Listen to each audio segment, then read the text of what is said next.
నా స్వరము విను, నేను వాటిని ఎరుగుతును, అవి నన్ను వెంబడించును. అవి నన్ను వెంబడించును. మరి యేసుక్రీస్తు ప్రభువుని వెంబడించేటువంటి అనుభవం అనేది చాలా శ్రేష్టమైనది. ఈ అనుభవంలో రకరకాల అనుభవాలు అనేటువంటివి ఉంటాయి. ప్రభువును వెంబడించేటువంటి ప్రక్రియలో కొన్ని ఆకలి దప్పులతో కలిగిన అనుభవాలు, కొన్ని ఆశీర్వాదంతో కూడిన అనుభవాలు, కొన్ని శ్రమతో కూడినటువంటి అనుభవాలు, మరికొన్ని గద్దింపుతో కూడినటువంటి అనుభవాలు, ప్రాణాపాయంతో కూడినటువంటి అనుభవాలు, బహుమానంతో కూడినటువంటి అనుభవాలు, గౌరవంతో కూడినటువంటి అనుభవాలు. So there are so many experiences in following Jesus. యేసుని వెంబడించే ప్రక్రియలో రకరకాల అనుభవాలు అనేటువంటివి ఉంటాయి. ఈ రాత్రి ఒక 6 అనుభవాల గురించి దేవుని వాక్యంలో నుండి మనము నేర్చుకున్నాం పిల్లలు. మొట్టమొదటిగా ప్రభువును వెంబడించేటువంటి ఈ ప్రక్రియ అనేటువంటిది it is not a normal thing. ఒక సామాన్యమైనటువంటిది కాదు.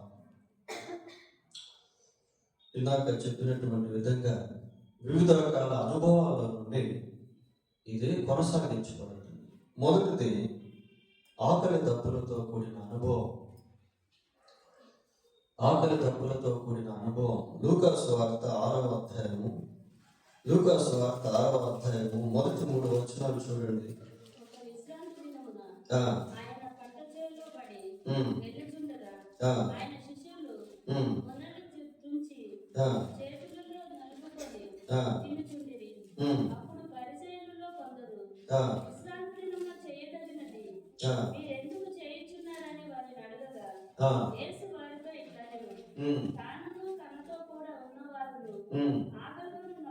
ఆకలి కొనినప్పుడు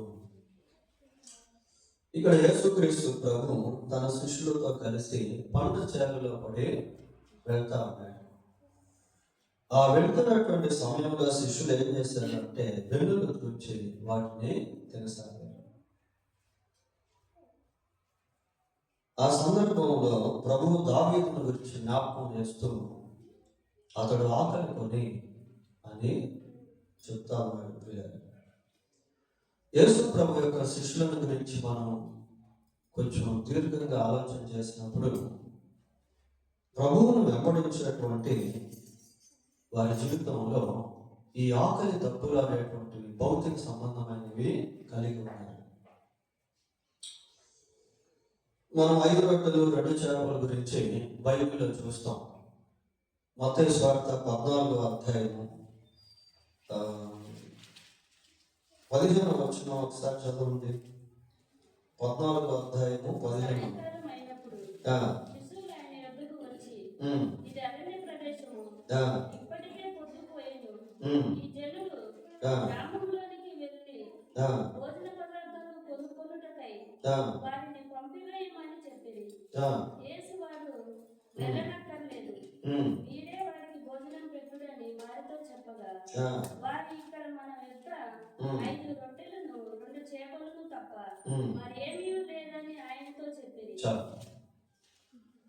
ఇక్కడ సందర్భం మనకు తెలుసు.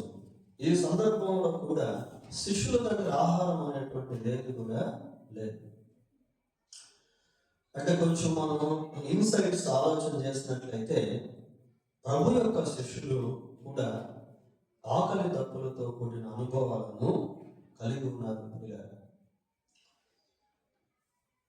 పౌలు కూడా ఒక మాట అంటాడు. ఏమంటాడంటే కొరింథీయులకు రాసిన మొదటి పత్రిక 4వ అధ్యాయము 11వ వచనం ఒకసారి చదవండి.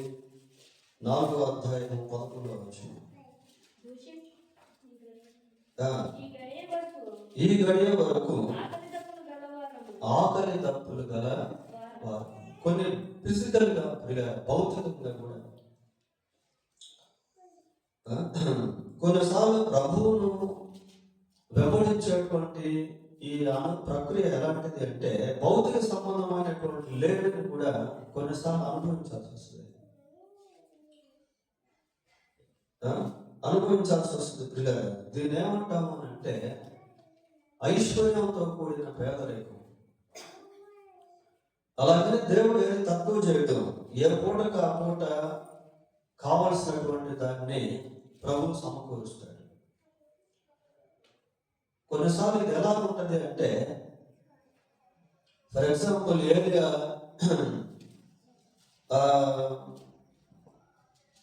వాగు దగ్గర ఉన్నప్పుడు, కేరీతు వాగు దగ్గర ఉన్నప్పుడు ప్రతిరోజు కాపుల చేత ఏలియాకు దేవుడు ఆహారాన్ని పంపించాడు. ఉదయం సాయంత్రం. ఆ వాగులో నీళ్లు ఎండిపోయేంత వరకు, మరి ఎన్ని రోజులు అలాగా కాపుల ద్వారా దేవుడు ఏలియాను పోషించాడో మనకు కరెక్ట్గా తెలియదు. But everyday he was fed. ప్రతిరోజు కూడా ఏలియా పోషించబడుతూ వచ్చాడు. ఏ పూట కాకుండా. రేపటికి ఈరోజే ఇవ్వట్లే, ఈరోజు రేపటికి రేపు. ఇశ్రాయేలు ప్రజలను దేవుడు కానానుకు నడిపించేటువంటి సమయంలో ఆకాశం నుండి మన్నా కురిపించబడింది. ఈ మన్నా కూడా ఎలా ఉండేదంటే వారం రోజులకు సంబంధించి ఒకేసారి కురిపించలే. ఏ పూట కాకుండా, ఏ రోజు కావచ్చు. ఒక శుక్రవారం మాత్రమే, శనివారం కూడా ఇవ్వకూడదు. ఎందుకంటే శనివారం విశ్రాంతి కాబట్టి. మన జీవితంలో కూడా యేసు ప్రభువును నమ్ముకొని కొన్నిసార్లు మనం లోక సంబంధంగా బతకలేము. లోక సంబంధంగా సంపాదించలేము. ఏదో మనకున్నటువంటి దాంట్లోనే ప్రభు కొరకు జీవిస్తూ ఉన్నప్పుడు ఒక సామాన్యమైనటువంటి రీతిలో కావలసినటువంటి వస్త్రాలు, కావలసినటువంటి ఆహారము, ఉండేందుకు కావలసినటువంటి గృహము, ఇలాంటివి ఇవ్వబడతాయి. అలాగని మనం దరిద్రతలో బ్రతకాలని, పేదవారంగా ఉండాలని, చిరిగిపోయిన వస్త్రాలు ధరించాలని అలా కాదు పిల్లలు. ప్రభు కొరకు జీవిస్తున్నటువంటి సమయంలో మనం లోక సంబంధంగా బ్రతకలేము కాబట్టి ఉన్న దాంట్లోనే కొన్నిసార్లు లేమిని అనుభవించేటువంటి వారంగా ఉంటాము. నేను ఇందాక మీకు చెప్పాను, ఇది ఎలాంటిదంటే ఐశ్వర్యంతో కూడిన పేదరికం. భక్తుడు ప్రార్థన చేస్తూ అంటాడు, ప్రభువా నాకు తగినంత ఆహారాన్ని విస్తారంగా వద్దాం. విస్తారంగా ఐశ్వర్యం ఇచ్చాము అంటే యెహోవా ఎవడని అంటానేమో, అలాగని దరిద్రతలో ఉంచితే అసలు ఏమి ఇవ్వకుండా ఉంటే దొంగతనం చేసి మీ నామానికి దోషం చేస్తానేమో, కాబట్టి నాకు చాలినంత ఇవ్వు అని ప్రార్థన చేస్తాను. దేవుని వెంబడించేటువంటి ఈ ప్రక్రియలో కొన్నిసార్లు, అన్నిసార్లు కాదు పిల్లలు, పరిస్థితులు బట్టి ఏ పూటకు ఆ పూటలాగా మన జీవితాల్లో ఉంటాయి. కానీ దేవుడు ఏది తక్కువ చేయడు. జార్జ్ మిల్లర్ గారు అనాథ శరణాలయాన్ని నడుపుతున్నటువంటి సమయంలో వాళ్ళ పరిస్థితులు అలాగే ఉండేది. ఏ పూటకు ఆ పూట దేవుడు వాళ్ళకి అందించేవాడు. కానీ ఎప్పుడు వాళ్ళు పస్తులు లేదు. ప్రభు ఒక మాట అన్నాడు, ఏమన్నాడంటే మత్తయి సువార్త 6:26 చదవక్కర్లేదు కానీ, ఆకాశ పక్షులను చూడండి, అవి విత్తవు కోయవు, కొట్లలో కూర్చుకున్నాను, అయినను మీ పరలోకపు తండ్రి వాటిని పోషించుచున్నాడు, మీరు వాటికంటే బహు శ్రేష్ఠులు కాదు. కాబట్టి ప్రభువును వెంబడించేటువంటి ఈ ప్రక్రియలో కొన్నిసార్లు ఆకలి తప్పులతో కూడిన అనుభవం అనేది కలిగి ఉంటాం. రెండవదిగా హానరబుల్ ఎక్స్పీరియన్స్, గౌరవపరమైన అనుభూతి. నిజంగా ఈ లోకంలో ఎవరు ధన్యులు అంటే బైబిల్లో మనం చూస్తాం, యెహోవా తమకు దేవుడిగా గల జనులు ధన్యులు. దేవుడు ఉంటే మనకెంతో ఘనత ప్రియులారా.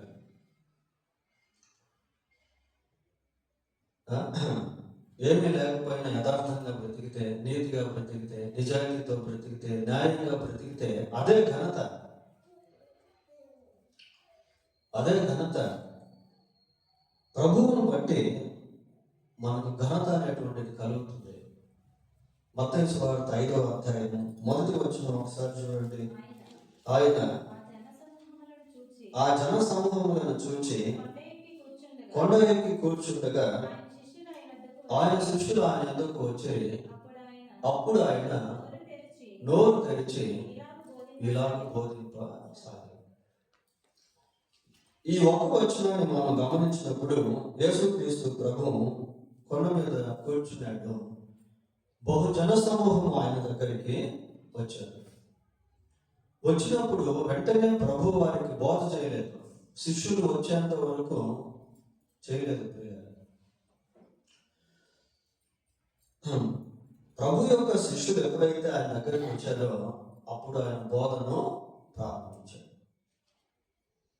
శిష్యులు యేసు ప్రభుతో కలిసి జీవిస్తున్నప్పుడు వాస్తవంగా వాళ్ళు చేపలు పట్టే జాలర్లు, చిన్న చిన్న ఉద్యోగాలు చేస్తున్నటువంటి వాళ్ళు. కానీ ప్రభువును వెంబడిస్తున్నటువంటి సమయంలో, ప్రభువుతో కలిసి ఉంటున్నటువంటి సమయంలో వాళ్ళు ఎంతో గనులుగా ఎంచబడ్డారు. అపోస్తుల కార్యములు 10వ అధ్యాయము 25వ వచనం ఒకసారి చూడండి.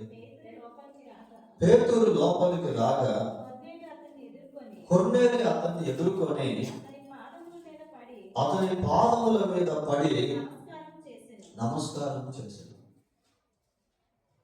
కొర్నేలి ఎవరు అసలుకి? శతాధిపతి ప్రియులారా. శతాధిపతి అంటే 100 మందికి అధిపతి.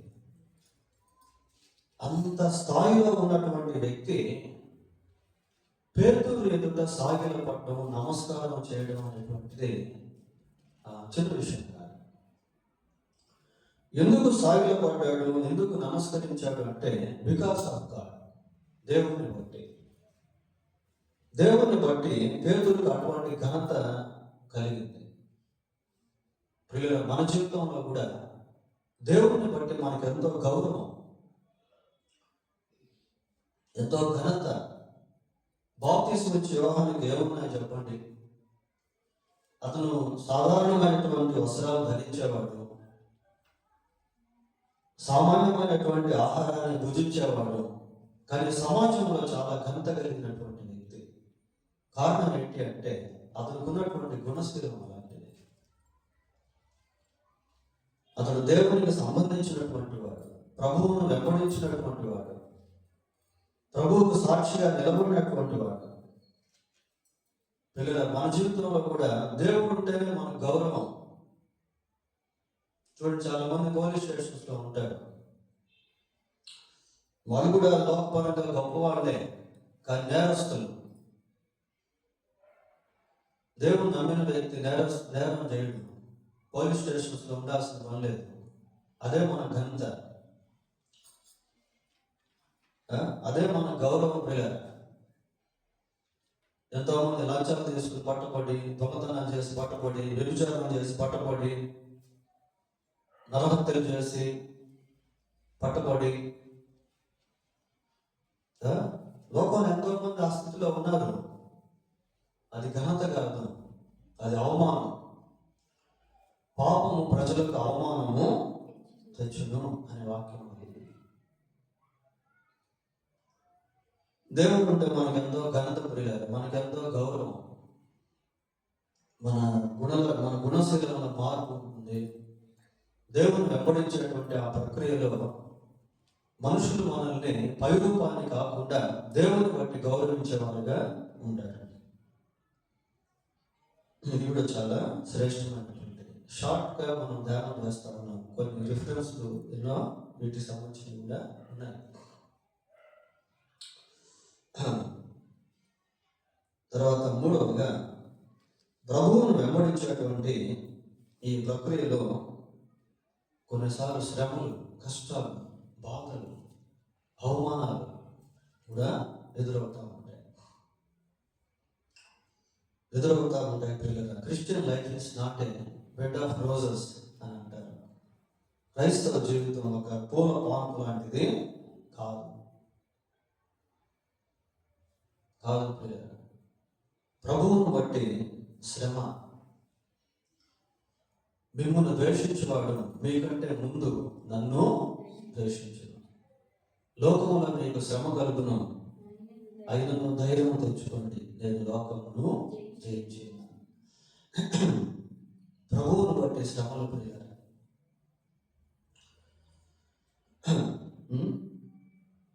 ప్రభువును వెంబడించేటువంటి సమయంలో కొన్నిసార్లు శ్రమలు, కష్టాలు, బాధలు. సిలువట్టనే అదే కదా. నన్ను వెంబడించేవాడు తాను ఉపేక్షించుకొని తన సిలువను ఎత్తుకున్నాడు. సిలువలో శ్రమలు ఉంటాయి పిల్లలు, కష్టం ఉంటుంది, భారం ఉంటుంది, బాధ ఉంటుంది, అవమానం ఉంటుంది, నిందలు ఉంటాయి. మార్క్స్ వార్త 6వ అధ్యాయము 47-48 వచనాలు ఒకసారి చూడండి. సాయంకాలం అయినప్పుడు ఆ దోణి ఉండేను.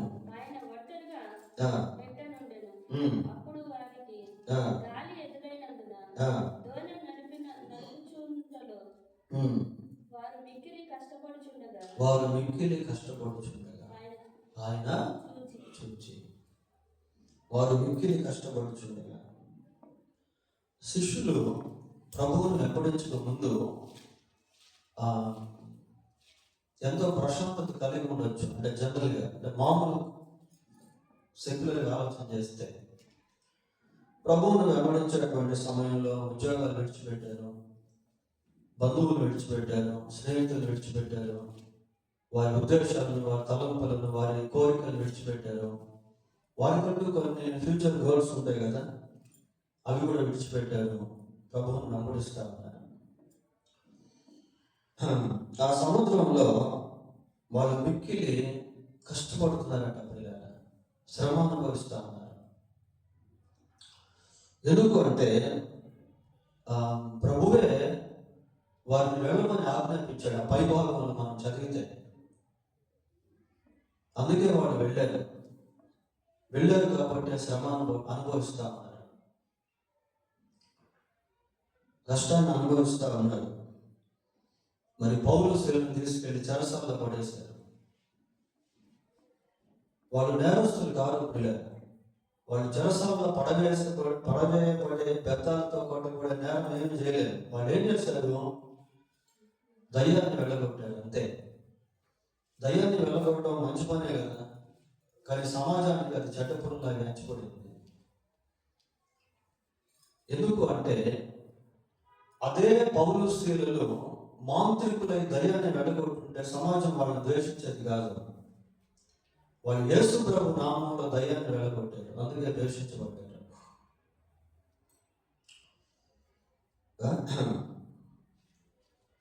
సరే, ఇక్కడ వీళ్ళు శ్రమ పడతా ఉన్నారు పిల్లలు. లూకా సువార్త 22వ అధ్యాయం 28వ వచనం ఒకసారి చూడండి. 22-28.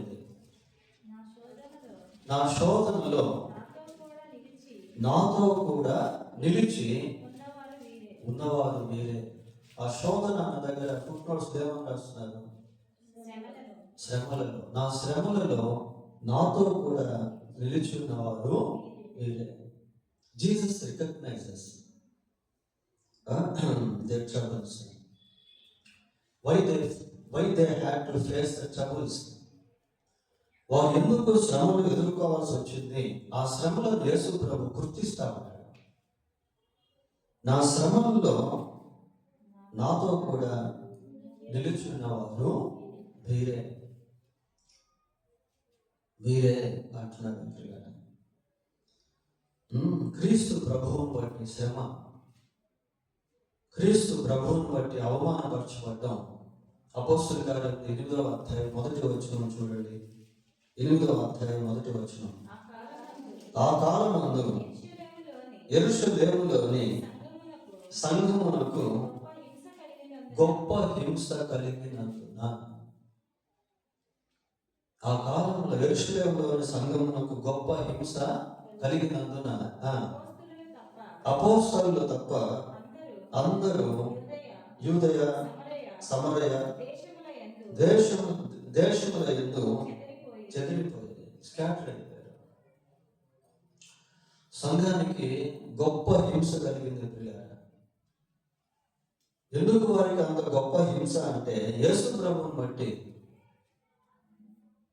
క్రీస్తు యేసునందు సద్భక్తితో బ్రతుకును ఉద్దేశించి వారందరూ హింస నందుతురు అంటారు. ఈ ప్రభువును వెంబడించేటువంటి ప్రక్రియలో అనేక శ్రమలు, కష్టాలు కూడా ఉంటాయి. ఎన్నైనా ఇప్పటికి 3 అయినాయి. 4వదిగా యేసు ప్రభువును వెంబడించేటువంటి ఆ ప్రక్రియలో బ్లెస్సింగ్స్ కూడా ఉంటాయి, ఆశీర్వాద అనుభవాలు అనేవి కూడా ఉంటాయి.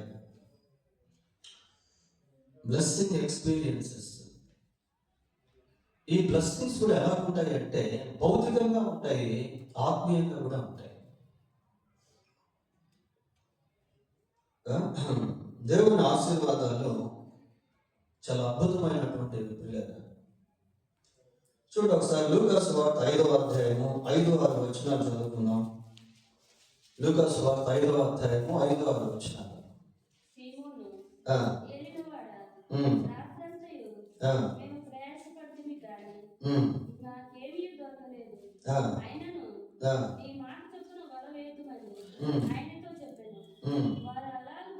వారు అలాగ చేసి విస్తారమైన చేపలు పట్టిరి, అందుచేత వారి వలలు పిగిలిపోవచ్చుండెను. వలలు పిగిలిపోయేంత చేపలు పట్టారు.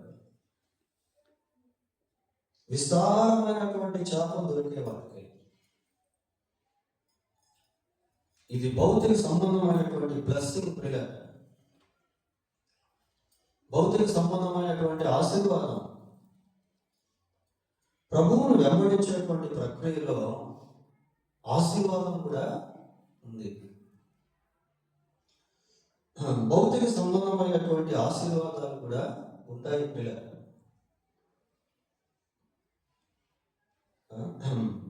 నా నిమిత్తము తల్లినైనను, తండ్రినైనను, అక్క చెల్లెంటైనను, అన్నదమ్ములనైనను, ఆస్తులైనను విడిచిపెట్టువాడు ఇహమందు 100 అంటది. ఇహమందు 100 అంటే ఈ భూమి మీదే ఆ బ్లెస్సింగ్స్ అనుభవిస్తాడు. చూడండి, ఇక్కడ వాళ్ళు చేపలు పట్టేటువంటి వాళ్ళే రాత్రంతా ప్రయాసపడ్డారు, ఒక్క చేప కూడా వాళ్ళకి దొరకలేదు. ప్రభు యొక్క మాటను బట్టి వల వేస్తే విస్తారమైనటువంటి చేపలు పడ్డాయి. భౌతిక సంబంధమైనటువంటి ఆశీర్వాదాలే కాదు, జీవితాన్ని ఆశీర్వాదకరంగా మార్చేటువంటి దేవుడు ఆయన వెంబడించేటువంటి వారిని. దేవుడు ప్రభువును మనం వెంబడించేటువంటి ప్రక్రియలో మనం మాత్రమే ఆశీర్వదించబడే వారముగా కాక, మన ద్వారా ఇతరులు కూడా ఆశీర్వదించబడేవారుగా ఉంటారు. అపోస్తలుల కార్యములు 8వ అధ్యాయము 6వ వచనం ఒకసారి చదవండి. 8వ ఫిలిప్పు చేసిన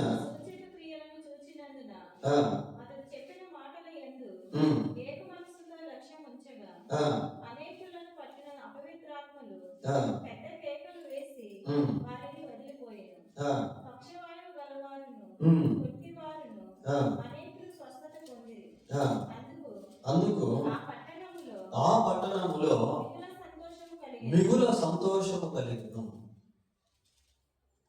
మిగుల సంతోషం కలిగను. దయ్యాలు వెళ్ళిపోతా ఉన్నాయి, వ్యాధిగ్రస్తులు బాగైపోతున్నారు, పక్షవాయువు కలిగినటువంటి వారు బాగైపోతున్నారు. కాబట్టి పట్టణంలో గొప్ప సంతోషం అనేటువంటిది కలిగింది.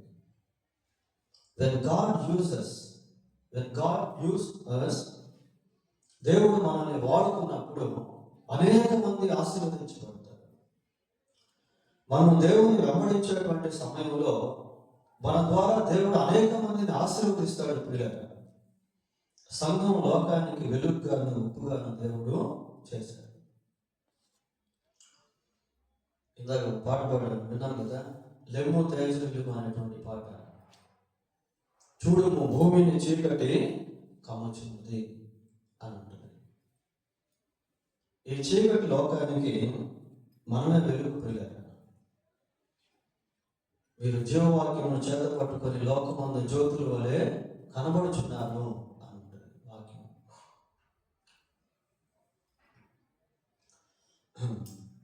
కనుక ప్రభువును వెంబడించేటువంటి ఈ ప్రక్రియలో ఆశీర్వాదపు అనుభవం అనేటువంటిది కూడా ఉంది. ఒకటి భౌతికంగా చెప్పుకున్నాం, రెండవది ఇతరులకు కూడా మనం దీవెనకరంగా ఉంటాం. ఇంకా ఎఫెసీ పత్రిక 1వ అధ్యాయం 3వ వచనం గమనిస్తే ఏమన్నాం అక్కడ? ఆత్మ సంబంధమైన ప్రతి ఆశీర్వాదము చదవండి ఒకసారి.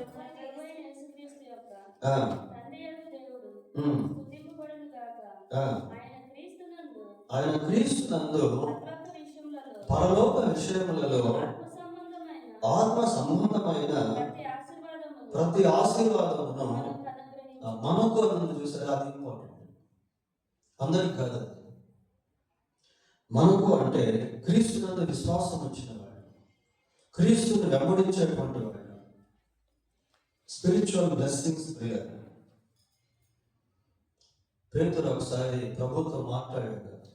ఏమని మాట్లాడాడు అంటే, ప్రభువా, మేము సమస్తము విడిచిపెట్టి నిన్ను వెంబడించాం. What is use for us? What is benefit for us? చూడండి, మత్తయి సువార్త 19వ అధ్యాయము 27-28 వచనాలు చూడండి.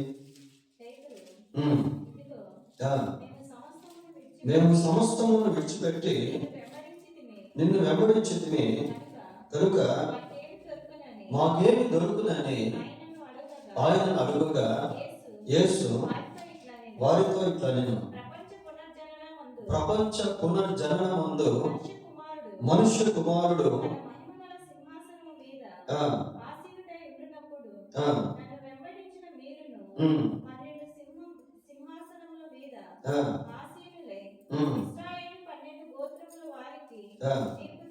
చాలా ఫ్యూచర్ బ్లెస్సింగ్స్. ఇది ఎప్పుడు సంబంధించిన భాగం అంటే ఆఫ్టర్ డెత్, మరణం తర్వాత పిల్లలు. మరణం తర్వాత యేసు ప్రభు 1000 సంవత్సరాల రాజ్య పరిపాలన భూమి మీద స్థాపించినప్పుడు, దేవుని రాజ్యం భూమి మీదకి వచ్చినప్పుడు, చూడండి, నిజంగా ప్రభువును వెంబడించేటువంటి వారి జీవితంలో మరణానికి ముందే కాదు, మరణం తర్వాత కూడా ఆశీర్వాదాలు అనేవి ఉంటాయి. అది గొప్పతనం, అది గొప్ప విషయం. పిల్లలు, కొరింథీయులకు రాసిన 2వ పత్రిక 5వ అధ్యాయం 10వ వచనం. కొరింథీయులకు రాసిన 2వ పత్రిక 5వ అధ్యాయం 10వ వచనం. ఎందుకనగా తాను జరిగించిన క్రియల చొప్పున అవి మంచివైనను సరే చెడ్డవైనను సరే దేహముతో జరిగించిన వాటి ఫలమును ప్రతి వాడును పొందునట్లు మనమందరము అంటే ప్రభువును వెంబడించేటువంటి వారు. అందరికీ ఇది వర్తించదు పిల్లలు. ప్రభువునందు విశ్వాసం ఉంచినటువంటి వారు మనమందరము క్రీస్తు న్యాయపీఠం ఎదుట ప్రత్యక్షము కావాలి. దీన్ని భీమా జడ్జిమెంట్ అని అంటారు పిల్లలు. క్రీస్తు న్యాయపీఠం ఎదుట విశ్వాసులు బహుమానాలు తీసుకుంటారు. ఇది చనిపోయిన తర్వాత జరిగేటువంటి కార్యం. ప్రభువును వెంబడించేటువంటి ఆ ప్రక్రియలో ఆశీర్వాద అనుభవాలు అనేటువంటివి దాగి ఉన్నాయి. ఐదవదిగా, ప్రభువును వెంబడించేటువంటి ప్రక్రియలో గద్దింపులు కూడా ఉంటాయి పిల్లలు, గద్దింపులు కూడా ఉంటాయి. చూడండి, లూకా సువార్త 9వ అధ్యాయము 55వ వచనం ఒకసారి చదువుదాం. 9వ అధ్యాయము 55వ వచనం.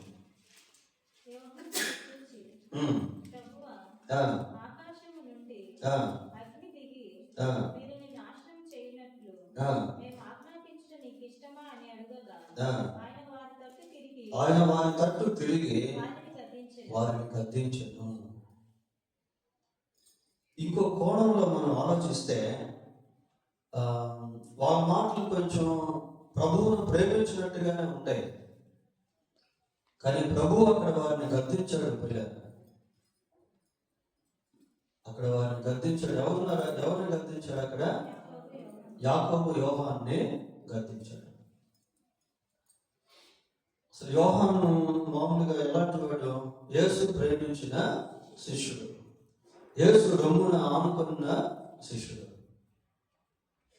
అతన్ని కూడా గద్దించాడు. తండ్రి తనను ప్రేమించే వారిని గద్దించును, శిక్షించును అని చూస్తా ఉంటుంది. ఆ గద్దింపులో దేవుని ప్రేమ అనేటువంటి దాగి ఉంటుంది. మనం గద్దింపును చూడకూడదు, ప్రేమను చూడాలి. దేవుడు కొన్నిసార్లు మనల్ని సరి చేస్తాడు పిల్లలు. ఏదో ఒక వ్యాధించో, లేకపోతే ఏదో ఒక బలహీన పెట్టో, లేకపోతే ఏదో ఒక విధంగా గద్దించడం. ఆ గద్దింపును మనం స్వీకరించాలి. ఆ గద్దింపుకు మనం లోపడాలి. వాళ్ళేం ఎదురు తిరగలేదు, వెళ్ళిపోలేదు, ప్రభువుని అలాగే వెంబడించారు. ఇక పేతురు గురించి మనం ఆలోచిస్తే ఎప్పుడు పేతురు ప్రభు దగ్గర కనిపిస్తా ఉంటాడు. పేతురికి ప్రభు అంటే చాలా ఇష్టం. పేతురును కూడా ప్రభు గద్దించాడు. మత్తయి సువార్త 16వ అధ్యాయం 23వ వచనం చూడండి. 16:23. అయితే ఆయన పేతురు వైపు తిరిగి, సాతానా నా వెనుకకు. అసలు ఆ పదజాలం చూడండి ఎట్లా. నువ్వు సైతాన్ని అంటే ఎవరైనా నూరుకుంటాడా? సాతానా నా వెనుకకు గద్దిస్తున్నాడు పేతుర్ని. ప్రభు గద్దించాడు కదా అని పేతురు వెంబడించడం మానేశాడా? లేదు. గద్దింపులు మనకు అవసరం, దిద్దుబాటు మనకు అవసరం. లోకంలో మనల్ని ఎవరు దిద్దుతారు చెప్పండి? ప్రభువే మనల్ని దిద్దాలి. దేవుని సన్నిధిలో దిద్దబడితే లోకంలో మనం ఎంతో గౌరవప్రదంగా జీవిస్తాం. ప్రభు చేత శిక్షించబడితే అది మనకు ఘనత. కనుక we must accept the rebukings of God. దేవుని యొక్క గద్దింపులను మనం తీసుకోవాలి. మత్తయి సువార్త 17వ అధ్యాయం 16-17 వచనాలు. నీ శిష్యుల యొద్దకు వారిని తీసుకొచ్చి కానీ వారు వారిని స్వస్థపరచలేకపోయి. అందుకు యేసు, విశ్వాసము లేని మూర్ఖతరము వారులారా, మీతో నేను ఎంతకాలము శిష్యులతో అంటున్నాడు. విశ్వాసం లేని మూర్ఖతరం వారులారా అంటున్నాడు. గద్దింపులు ప్రియ, ఆ గద్దింపులను వాళ్ళు తీసుకొని ప్రభువును వెంబడించారు.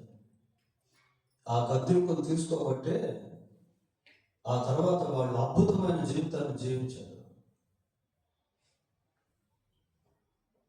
అప్పుడు దయ్యాలు వెళ్ళగొట్టలేకపోయారు, తర్వాత దయ్యాలు వెళ్ళగొట్టారు. పేతురికి అప్పుడు అర్థం కాలేదు ప్రభు ఎందుకు గద్దించాడు. తర్వాత అర్థమైంది. ప్రభు యొక్క పునరుద్ధానానికి సాక్ష్యం నిలబడ్డాడు. యోహానికి, యాకోబుకి అప్పుడు అర్థం కాలేదు, తర్వాత అర్థమైంది ఎందుకు దేవుడు గద్దించాడు. కొన్నిసార్లు మనకి అర్థం కాదు. అర్థమైనా అర్థం కాకపోయినా దేవుని గద్దింపును తీసుకోవడం అనేటువంటి చాలా అవసరం. దేవుడు గద్దిస్తే, దేవుడు శిక్షిస్తే, దేవుడు దండిస్తే అవి మనకు ఆశీర్వాదాలు.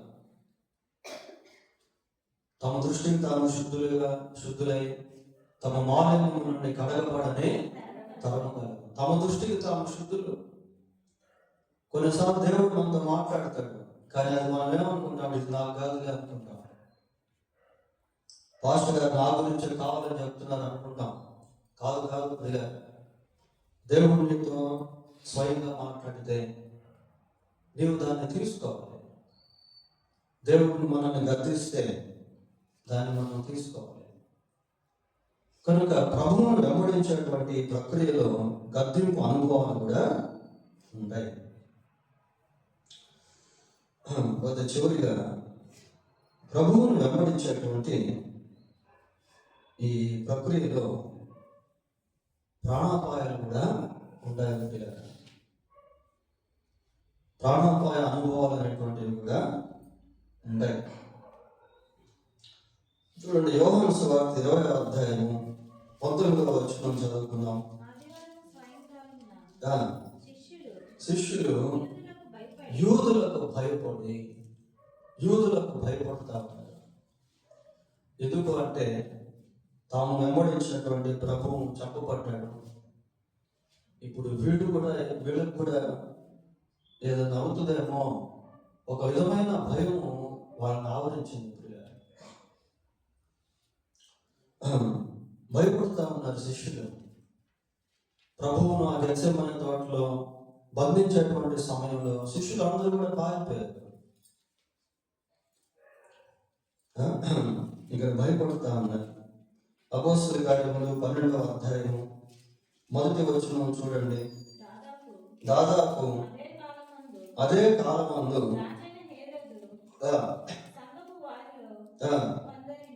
సంఘపు వారిలో కొందరిని బాధ పెట్టుటకు బలాత్కారముగా పట్టుకొని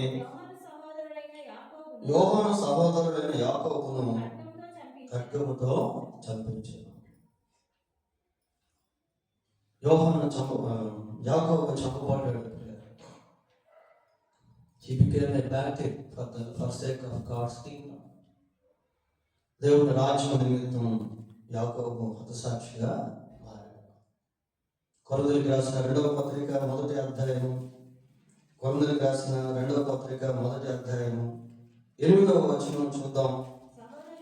సహోదరులారా, ఆసియాలో మాకు తటస్థించిన శ్రమను గురించి మీకు తెలియకుండా మాకు ఇష్టం లేదు. అదేదనగా మేము బ్రతుకుదము అను నమ్మకము లేక ఉండునట్లుగా మా శక్తికి మించిన అత్యధిక భారము వలన కృంగిపోతుంది. బ్రతుకుదాము అనేటువంటి నిరీక్షణ వాళ్ళకి లేదు. అటువంటి శ్రమలు కూడా వాళ్ళు ప్రయాణం చేశారు. పౌలు కూడా రాళ్ళతో కొట్టబడ్డాడు, చనిపోయాడు అనుకుని వెళ్ళిపోయాడు. కొన్నిసార్లు ప్రాణాపాయములు, కష్టములు, శ్రమలు, బాధ, అదే సమయంలో ఆశీర్వాదాలు, కొన్నిసార్లు గద్దింపులు, గౌరవాలు, ఇవన్నీ కూడా ప్రభువును వెంబడించేటువంటి ప్రక్రియలో ఉంటాయి. అయితే మళ్ళీ ఒకసారి ఆ మూల వచనం దగ్గరికి వద్దాం. యోహాను సువార్త 10వ అధ్యాయం 27వ వచనం చదవండి.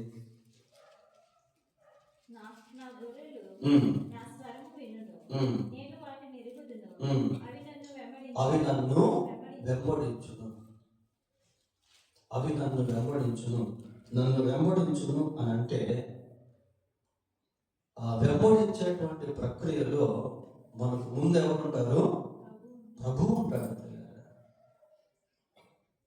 ఉంటాడు. మనం ప్రభువును వెంబడించేటువంటి ఆ ప్రక్రియలో ఇప్పుడు వరకు మనం 6 విషయాలు చెప్పుకున్నాం. ఈ 6 విషయాల్లో కూడా మనకు ముందు ప్రభువు ఉంటాడు. ఎందుకంటే మనం వెంబడించేది ఆయనే కదా. నేను నీకు ముందుగా పోవచ్చు. God goes in front of us. దేవుడు మనకు ముందుగా వెళ్తా ఉంటాడు. ఈ వెంబడించేటువంటి ప్రక్రియలో మనతో పాటు ప్రభువు కూడా ఉంటాడు. షద్రకు మేషకు అబేద్నెగోను తీసుకెళ్ళి అగ్నిగుండంలో పడేస్తే వాళ్ళు ముగ్గురే, కానీ రాజుకు ఎంతమంది కనిపించారు? 4 కనిపించారు. ప్రభువు వారితో కూడా ఉన్నాడు. ప్రియులారా, ఇందాక ఒక మాట చూశాను కదా, నా నా నా శ్రమలో నాతో కూడా ఉన్నవారు మీరే. అంటే ఆయన కూడా ఆ శ్రమలో కూడా ప్రయాణం చేశాడు. He knows what is the trouble. He knows the influence of trouble. He knows the seriousness of trouble. ఆ శ్రమ యొక్క తీవ్రత ఆయనకు తెలుసు ప్రియ. ఇంకా చెప్పాలి అంటే ప్రభువును వెంబడించేటువంటి ప్రక్రియలో గొప్ప శాంతి సమాధానం అనేటువంటిది ఉంటుంది. ప్రభువును వెంబడించేటువంటి ప్రక్రియలో అనేక అద్భుతాలనేటువంటివి మనం చూసేవారంగా ఉంటాం. వాళ్ళు చూశారు కదా ఇందాక శిష్యుల గురించి మనం ఆలోచన చేస్తే బైబిల్లో ఎన్నో అద్భుతాలు వాళ్ళు చూశారు ప్రభువును వెంబడిస్తున్నప్పుడు. ఈ రోజుల్లో కూడా పిల్లలు మన జీవితంలో అనేకమైనటువంటి అద్భుతాలు మనం అనుభవిస్తూ ఉన్నాం. ఏలియా పోషించబడటం ఒక అద్భుతం కాదా? 5 రొట్టెలు 2 చేపలు 1000 మంది ప్రజలకు ఆహారంగా మారుట అనేది ఒక అద్భుతం కాదా?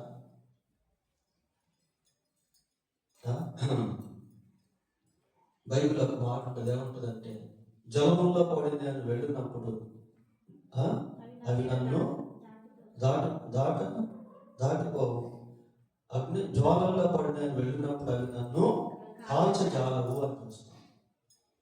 జ్వాలంలో పడి వెళుతున్నప్పుడు జ్వాలలు ఉంటాయి కానీ అవి కాల్చలేవు. ఎందుకంటే మనకు ముందు ప్రభు ఉంటాడు. మనం వెంబడించేదే ఆయన. ఈ వెంబడింపు ప్రక్రియలో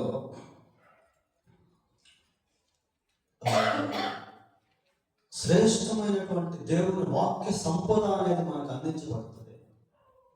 లోకానికి దేవుని వాక్యం లేదు. వెండి బంగారముల కంటే 1000 కొలది వెండి బంగార నాణ్యముల కంటే నీవిచ్చిన ధర్మశాస్త్రం నాకు వేరు. దేవుని వాక్యం లోకానికి లేదు ప్రియ. కానీ ప్రభువును వెంబడించేటువంటి ప్రక్రియలో శ్రేష్టమైనటువంటి వాక్యాన్ని మనం వింటాం. శిష్యులు విన్నారు కదా, ఆ కొండ మీద ప్రసంగంలో శిష్యులు విన్నారు. ఏకాంతముగా ప్రభు వారితో మాట్లాడాడు. అనేక ప్రవచనాలు వారికి తెలియపరచబడ్డాయి. వారి ద్వారా దేవుని వాక్యము రాయబడింది. దేవుని వాక్యము అమూల్యమైన సంపద. అది మనకు ఇవ్వబడుతుంది ప్రభువును వెంబడించే విషయంలో. ప్రభువును వెంబడిస్తున్నటువంటి సమయంలో there are so many blessings, so many miracles. ఇవన్నీ కూడా మనం అనుభవించేటువంటి వారంగా ఉండగలుగుతాం. ప్రభువును వెంబడించేటువంటి ఆ ప్రక్రియలో we will have a beautiful fellowship with Jesus. యేసు ప్రభువుతో సౌందర్యమైన సహవాసాన్ని కలిగి ఉంటాం. ఎంత గొప్ప విషయం కదా దేవునితో సహవాసం చేయడం. కాబట్టి అవి నన్ను వెంబడించును అన్న ఆ వెంబడింపులో రకరకాల అనుభవాలు అనేటువంటివి దాగి ఉన్నాయి. కొన్ని మాత్రమే ఈ రాత్రి మనం జ్ఞాపకం చేసుకున్నాం ప్రియులారా. ఇది కేవలం శిష్యులకు మాత్రమే కాదు, మన జీవితానికి కూడా ఇది వర్తిస్తుంది. మనం కూడా ప్రభు దగ్గరికి వచ్చాం, యేసు ప్రభువు నమ్ముకున్నాం, యేసు ప్రభు కొరకు జీవిస్తూ ఉన్నాం. ఇలాంటి రకరకాల అనుభవాలు మనం కలిగి ఉన్నాం. But we have a future hope. మనకి భవిష్యత్తు గురించి నిరీక్షణ కూడా ఉంది పిల్లలు. ఇంకా దేవుని వెంబడించేటువంటి అనుభవం చాలా శ్రేష్టమైనటువంటిది, చాలా అమోఘమైనటువంటిది. అది లోకానికి అర్థం కానటువంటిది. కనుక దేవుడు మనకు కూడా అటువంటి అవకాశాన్ని ఇచ్చాడు. దాన్ని బట్టి దేవునికి స్తోత్రాలు. దేవుడి వాక్యాన్ని దీవించక ప్రార్థన చేసుకున్నాం.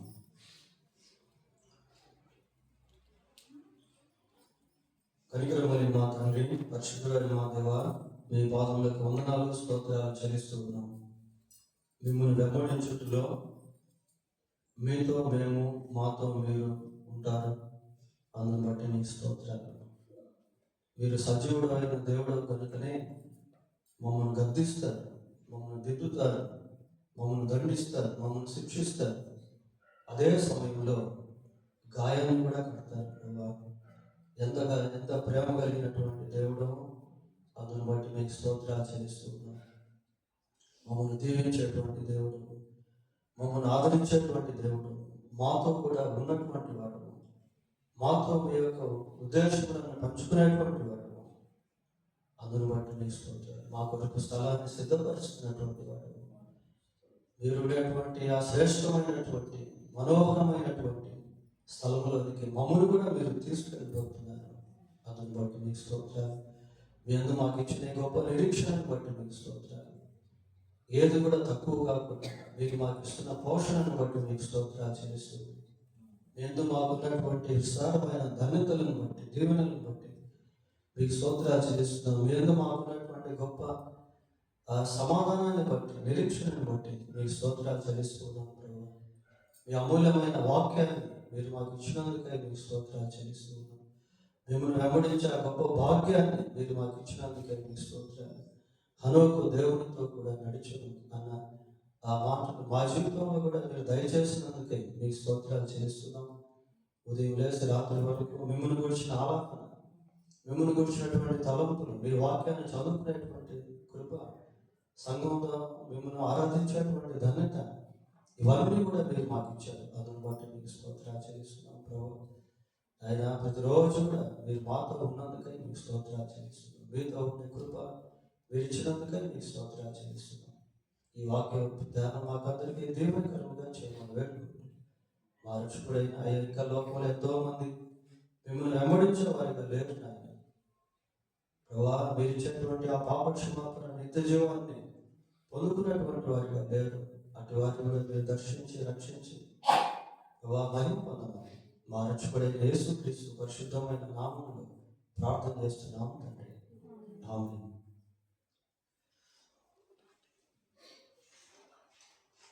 వార ప్రకటన ఒకసారి జ్ఞాపకం చేస్తాం.